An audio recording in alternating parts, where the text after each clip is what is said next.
வணக்கம். முனைவர் கி ராம் கணேஷ். இன்றைக்கி நாம் தொல்காப்பியர் இயற்றிய தொல்காப்பியத்தினுடைய பொருளதிகாரத்தில் செய்யுளில் இடம்பெற்றுள்ள நூற்பாக்களுக்கான விளக்கத்தை பார்க்க போகிறோம். ஏற்கனவே செய்யுளியலில் ஒரு 3 பதிவுகள் போட்டிருக்கிறோம்.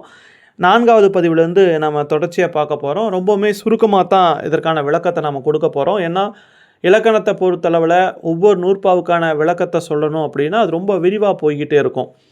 நம்ம சுருக்கமாக தான் சொல்ல போகிறோம். அந்த வகையில் அந்த 3வது பதிவினுடைய தொடர்ச்சியாக இந்த 4வது பதிவு ஆசிரிய நடைத்தே வஞ்சி ஏனை வெண்பா நடைத்தே களி என மொழிப. அதாவது வஞ்சிப்பா பார்த்திங்கன்னா ஆசிரிய நடையை உடையது, அதே மாதிரி களிப்பா வெண்பாவினுடைய நடையை உடையது அப்படின்னு சொல்கிறாங்க. இதுக்கு வேணால் ஒரு சின்ன உதாரணம் சொல்லலாம். இப்போ பட்டினப்பாலை அப்படிங்கிற சங்க இலக்கியம் நமக்கு தெரியும், 10 பாட்டில் வரும். அதில் பார்த்திங்கன்னா வஞ்சி நெடும்பாட்டு அப்படின்னு சொல்கிறாங்க. அதில் வஞ்சியடிகள் மிகுதியாக ஆசிரியத்துக்குள்ளேயே விரை வருவதை நாம் பார்க்கலாம். அதற்கு அடுத்தபடியாக அடுத்த நூற்பா பாருங்கள். வாழ்த்தியல் வகை நாற்பாக்கும் உரித்தே. அறம் முதலாகிய 3 உறுதி பொருள்களுக்கும் அந்த வாழ்த்து அப்படிங்கிற அடிக்கருத்து பல வகைப்படும்ங்கிறாங்க. அவை 4 பாவாலும் பாடப்படும். வெண்பா, ஆசிரிப்பா, களிப்பா, வஞ்சிப்பான்னு சொல்லக்கூடிய 4 ஆளும் பாடப்படும் அப்படின்னு தொல்காப்பியர் நமக்கு குறிப்பிடுறாரு. அதற்கடுத்த நூற்பாவில் என்ன சொல்கிறாங்க, அதாவது வழிபடு தெய்வம் அப்படிங்கிறதுல என்ன சொல்கிறாங்கன்னா, எந்த நாளும் வெளியில் நின்று காவலாகி அருள் செய்து வாழ்த்துவது, அதுக்கு பேர் புறநிலை வாழ்த்துன்னு பேர். வழிபடு தெய்வம் அதை உரையாசிரியர்கள் குலதெய்வம் அப்படின்னு சொல்கிறாங்க. அதாவது தமிழர் பண்பாட்டில் இதுவும் ஒன்று. நம்ம முழுமுதற் கடவுளை கடவுளோட வணங்குறது, அவங்க குலதெய்வம் வழிபடு தெய்வமாகவும் கொண்டு வழிபடுதல் இன்னும் நம்ம பார்த்துட்ருக்குறோம். அந்த பக்தியுடைய ஊற்றுக்கண்ணே தமிழகம்தான். அப்போ தமிழனுடைய பக்திமையை பயன்படுத்தி தமக்கு கிடைக்கக்கூடிய வருமானம் ஒன்றே என கருதி அவங்க தாய்மொழியில் வழிபட விடாது காலங்காலமாக தடுத்துட்டு வர்றாங்க. அப்போ நீ வழிபடக்கூடிய தெய்வம் உன்னையும் உன் குடும்பத்தையும் சொந்தத்தையும் பாதுகாவலாக சுற்றி உடன் நின்று காக்க குற்றமற்ற அந்த செல்வத்துடனே மக்கள் பேரம்பேர்த்தியோட வழிவழி சிறந்து பொழிவீர்களாக என வாழ்த்துவது இது பெரும்பாலும் ஆசிரியத்தாலும் வெண்பாவாலும் பாடப்படும், களிப்பா வகைகளாலும் வஞ்சிப்பாவாலும் பாடப்படாது அப்படின்னு சொல்கிறாங்க. அதாவது வழிபடு தெய்வம் குலதெய்வங்களை எல்லாம் பார்த்திங்கன்னா அது என்னப்பா சொல்கிறாங்கன்னா ஆசிரிப்பாவாலையும் வெண்பாவாலையும் தான் பாடப்படும், களிப்பா வஞ்சிப்பாவால் பாடப்படாது அப்படின்னு தொல்காப்பியர் குறிப்பிடுறாரு. அதுக்கப்புறம் இந்த வாயுரை வாழ்த்துன்னு சொல்கிறாங்க இல்லையா, வாயுரை வாழ்த்து, அப்புறம் அவை அடைக்கல் வாழ்த்து, அப்புறம் அந்த செவியறிவு வாழ்த்து, அறிவர் வாழ்த்து, இதுவும் களிப்பாவாலையும் வஞ்சிப்பாவாலையும் பாடப்படாது, இதுவும் ஆசிரிப்பா வெண்பாவால் தான் பாடப்படும் அப்படின்னு சொல்கிறாங்க. அதில் வாயுரை வாழ்த்து அப்படிங்கிறது வாயால் சொல்லும் சொல்லாகிய மருந்தினால் கேட்பவர்கள் நலம் பெறுவது. சிலர் பேர் மனசு காயப்பட்டிருக்கிற போது சொல்லும்போது கேட்டு ஆறுதல் அடைவாங்க இல்லையா, அந்த மாதிரியானது அமைவது அப்படின்னு சொல்கிறாங்க. அது எப்படியெல்லாம் இருக்கும் அப்படின்னு சொல்கிறாங்க அப்படின்னா, அப்போ வாயால் சொல்லி புகட்டப்படக்கூடிய மருந்து அதை வாய்மொழியாகிய மெய்மையை உள்ளவாறே தயக்கம் இல்லாமல் வெளிப்படுத்தி சொல்கிறது. இப்போ உதாரணமாக இப்போ வேம்பு பார்த்திங்கன்னா கசக்கூடிய மருந்து தான். கடுக்காய் துவர்க்கும், இதை முன்பு கசந்தாலும் பின்பு உடலுக்கு நன்மை தருபவை, அதை இன்றைக்கி நம்ம கசாயம்னு சொல்கிறோம். அந்த மாதிரியாக சில சொற்களை பயன்படுத்துறது அப்படின்னு சொல்கிறாங்க. அதுக்கடுத்து அவையடக்கியல் அப்படிங்கிறது என்ன அப்படின்னு பார்த்தாங்கன்னா, அதாவது தமிழில் கற்றோர் அவையில் நூல்களை அரங்கேற்றுறதுக்கு தொல்காப்பியருக்கு முன்பு தொட்டிருந்து அந்த வழக்கம் வந்துட்டுருக்குது, அந்த நூல் அரங்கேற்றம் பண்ணுறதுக்கு. அப்போ கற்றோர் அவையில் கேட்கக்கூடிய வினாக்களுக்கு விடை கூறி தனது நூல் குற்றமற்றது அப்படின்னு நிறுவ வேண்டியது நூலாசிரியனுடைய பொறுப்பு. அவ்வாறு தொடங்கும்போது அவையோரை வாழ்த்து தொடங்குவது மரபு, அதுதான் அவையடக்கியல் வாழ்த்து அப்படின்னு சொல்கிறாங்க. அதுக்கடுத்து பார்த்திங்கன்னா செவியுரை அப்படின்னா என்னென்னா செவி மருந்து, அதாவது செவியின்கண் ஒருத்தனுக்கு அறிவுறுத்துவது. மருந்து போல பயன்படும் வாயுரை போல செவியுரையும் ஒரு வகை அப்படின்னு சொல்கிறாங்க. அதுக்கடுத்தது ஒத்தாளிசியும் மண்டலயாப்பும் குட்டமும் நேரடிக்கு ஒட்டின என்ப. இதில் என்ன சொல்ல வர்றாங்கன்னா, குட்டம் அப்படிங்கிறது குறைந்து வரக்கூடிய அடி, 2 சீரடி 3 சீரடி அப்படிங்கிற மாதிரி சொல்கிறாங்க. களிப்பாவினுடைய உறுப்புன்னு பார்த்திங்கன்னா ஒத்தாளிசை, அதாவது தரவு, ஒத்தாளிசை, தனிச்சொல், சுரிதகம் என வரும். மண்டலயாப்புங்கிறது நாற்சீரடியால் வரும். நேரடிங்கிறது நாற்சீரடி பாடல்களில் இந்த 4 சீரும் நேரடியோட சேர்ந்து 3 சீர் 2 சீர்களாக வரும்.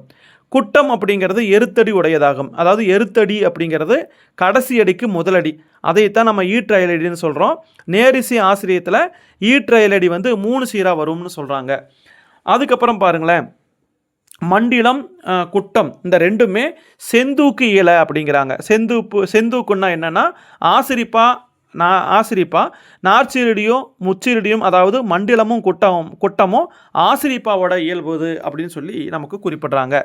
அதுக்கப்புறம் நெடுவெண்பாட்டு அளவடிகள் எனப்படக்கூடிய 4 அடிகளின் மிகுந்த அடிகளால் வரப்படுவது நெடுவெண்பாட்டு. அதே மாதிரி 5 அடி முதல் 12 அடி வரைக்கும் வந்துச்சுன்னா அதை பகருடை வெண்பான்னு சொல்லுவாங்க. குறுவெண்பாட்டு அப்படிங்கிறது 4 அடிகளில் குறைந்து 2 அடிகளாலும் 3 அடிகளாலும் முடிவன. இது குறள் வெண்பா, சிந்தடி வெண்பான்னு சொல்லுவாங்க. கூடுதல் குறைவில்லா சமநிலை வெண்பாக்கள் 4 அடி உடையன, அதை அளவியல் வெண்பான்னு சொல்லுவாங்க. கைக்கிளை வெண்பா, அங்கத வெண்பா இரண்டும் பாடுபொருளால் பெயர் பெற்றன அப்படின்னு சொல்கிறாங்க. பரிபாட்டு அப்படிங்கிறது வெண்பாவும் கலந்து வரக்கூடிய பல உறுப்புகளுடைய வகைகள் அப்படின்னு சொல்லி குறிப்பிட்றாங்க. அதுக்கப்புறம் கைக்கிளை அப்படிங்கிறது பார்த்திங்கன்னா இது வந்து புறத்திணை சார்ந்தது, முத்தொள்ளாயிரம் போல்வது அப்படின்னு சொல்கிறாங்க. இது வெண்பாவில் தொடங்கி ஆசிரியத்தால் முடியும்னு சொல்கிறாங்க. பரிபாடல் அப்படிங்கிறது பார்த்திங்கன்னா அதாவது தொகைநிலை, அதாவது தொகைநிலை வகையில், அதாவது இது வரைக்கும் 4 பா என தொகுத்து கூறப்பட்ட வகையில் இன்னப்பா உறுப்பு இது அப்படின்னு இயலக்கூடிய தன்மை இல்லாமல் வெண்பா உறுப்பால் வரும் அப்படின்னு முன்னாடி சொன்ன முறைப்படி இல்லாமல் பொதுவாக பல பாக்களினுடைய உறுப்புகளும் அடிகளும் விரைவி பாடப்படக்கூடியது அப்படின்னு சொல்கிறாங்க. அதுக்கடுத்து பரிபாடலுடைய உறுப்புகளாக எதையெல்லாம் சொல்கிறாங்கன்னா கொச்சகம், அராகம், சுரிதகம், எருத்து இதையெல்லாம் சொல்கிறாங்க.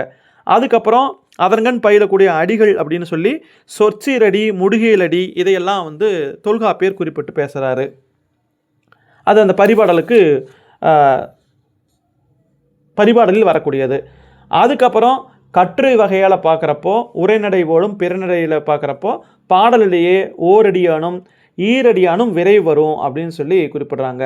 அதே மாதிரி அங்கதம் அப்படிங்கிறது பார்த்திங்கன்னா எள்ளுதல், அந்த எள்ளி நகையாடுவதுன்னு சொல்லுவாங்க. அதாவது சிரிப்போடு சேர்றது, பழித்து பேசி திருத்த முயல்வது, அந்த வகையில் அங்கத பாட்டு அமையும்னு சொல்கிறாங்க. செம்பொருளாயின் வசை எனப்படுமே, அதாவது செம்பொருள் அப்படிங்கிறது மறைக்காமல் அப்படியே வெளிப்படையாக ஒருத்தருடைய குற்றம் குறைய சொல்வது, அதை வசை அப்படின்னு சொல்கிறாங்க. அதுக்கப்புறம் மொழி கறந்து சொல்வது பழிகரப்பாகும், அதாவது மொழி கறந்து சொல்வது அப்படிங்கிறது நம்ம வஞ்ச புகழ்ச்சின்னு சொல்லுவோம் இல்லையா, அதுதான் அவங்க சொல்கிறாங்க. அதுக்கப்புறம் செய்யுள் தாமே 2 மொழிப, அது ஒன்று வந்து செவியுரை செய்யுள், இன்னொன்று வந்து அங்கத செய்யுள் அப்படின்னு சொல்லி குறிப்பிட்றாங்க. அதுக்கப்புறம் ஒருவரது புகழோடும் உறுதிப்பொருளோடும் பொருந்த பாடப்படுமாயின் அது வந்து செவியுரை அங்கத செய்யுள் அப்படின்னு சொல்லி குறிப்பிட்றாங்க.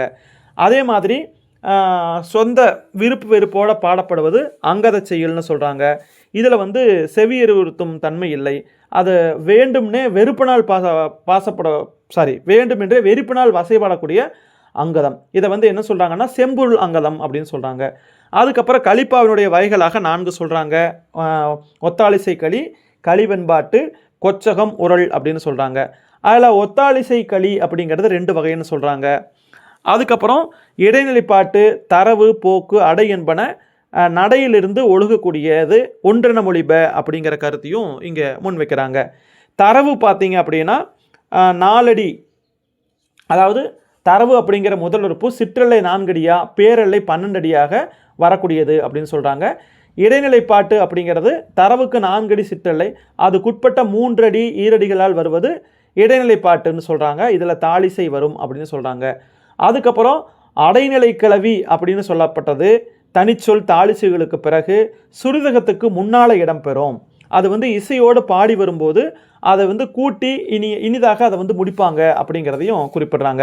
அதே மாதிரி போக்கியல், அடக்கியல், வாரம் இதெல்லாம் சொல்லிட்டு போகிறாங்க. அதுக்குன்னு ஒரு எல்லை சொல்லிட்டு போகிறாங்க. அதே மாதிரி வண்ணகம், ஒருபோகு அப்படிங்கிற வகைகளை பற்றி குறிப்பிட்றாங்க. அந்த வண்ணகத்தில் பார்த்திங்கன்னா தரவு, தாளிசை, எண், வாரம் நல்லா குறிப்பிட்டு ஒன்னொன்னையும் விவரிச்சுட்டே போகிறாங்க. இப்போ ஒத்து 3 ஆகும் ஒத்தாளிசை, தரவின் சுருங்கி தோன்றுவது அதனுடைய அடியளவு, அடக்கியல் ஆகிய வாரம் அப்படிங்கிறது தரவுக்குரிய அந்த இலக்கணத்தோடு வரும்னு சொல்கிறாங்க. அதுக்கப்புறம் எண் அல்லது அம்போதரங்கம் பற்றி, தனிச்சொல் இன்றியமையாதது அப்படிங்கிறத பற்றி சொல்கிறாங்க. ஒருபோகு அப்படிங்கிறது 2 வகையில் வரும் அப்படிங்கிறதையும் குறிப்பிட்றாங்க. கொச்சக ஒருபோகு, அம்போதரங்கம் அப்படிங்கிறது அது வந்து ஒப்ப நாடி உணர்தல் வேண்டும்னு சொல்கிறாங்க. அதுக்கப்புறம் கொச்சக ஒருபோகு அதனுடைய அடிவரையறை, அம்போதங்க ஒருபோகினுடைய அடிவரையறை, அதுக்கப்புறம் எருத்து, கொச்சகம், அராகம், சிற்றெண், அடக்கியல், வாரம் இதை பற்றிய செய்திகள். அதுக்கப்புறம் களிவெண்பாவை பற்றி சொல்கிறாங்க, அது எந்த மாதிரியெல்லாம் அமையும்னு குறிப்பிட்றாங்க. அதுக்கப்புறம் கொச்சக களியை பற்றி குறிப்பிட்டு போகிறாங்க. அதுக்கப்புறம் உரல் களி, எதிரெதிரே உரழ்ந்து பேசி உரையாடக்கூடிய களி ஒருவர் கூற்றும் மற்றொரு கூற்றும் மாற்றமும் இடையிடையே கலந்தும் வரக்கூடியது அப்படின்னு சொல்கிறாங்க. அதற்கப்புறம் கடைசியாக ஆசிரியப்பாவை பற்றி அளவியல் பற்றி சொல்லும்போது ஆசிரியப்பாட்டுக்கு வந்து அடிவரையறை கிடையாது. அது வந்து எல்லை வந்து 1000 வரைக்கும் கூட வரலாம். குறைஞ்சபட்சம் 3 அடியாவது இருக்கணும் அப்படிங்கிற செய்தியும் குறிப்பிட்டுட்டு போயிருக்கிறாங்க. அப்போ இந்த மாதிரி தான் அந்த நூற்பாக்கள் ஒவ்வொன்றும் சொல்லிட்டு போயிருக்கிறாங்க. இது வந்து ஒரு மேலோட்டமான ஒரு விளக்கம் மட்டும்தான். நான் முழுமையாக இது வந்து சொல்லலை. நீங்கள் பதிவு போடுங்கன்னு சொன்னதுனால வேறு வழி இல்லாமல் நான் சொல்லியிருக்கிறேன். ரொம்பவுமே இது நூற்பாக்களுக்கு விளக்கம் சொல்வது கொஞ்சம் சிரமமான விஷயமும் கூட. மிக்க நன்றி. நீங்கள் நூற்பாவை வாசித்து பார்த்தீங்கன்னா தான் முழுமையான பொருளை விளங்கிக்க முடியும். இது சொல்கிறது மேலோட்டமான ஒரு விளக்கம், அது முழுமையான விளக்கம் அல்ல அப்படிங்கிறத நீங்கள் மனசில் புரிய வச்சுக்கோங்க. மிக்க நன்றி.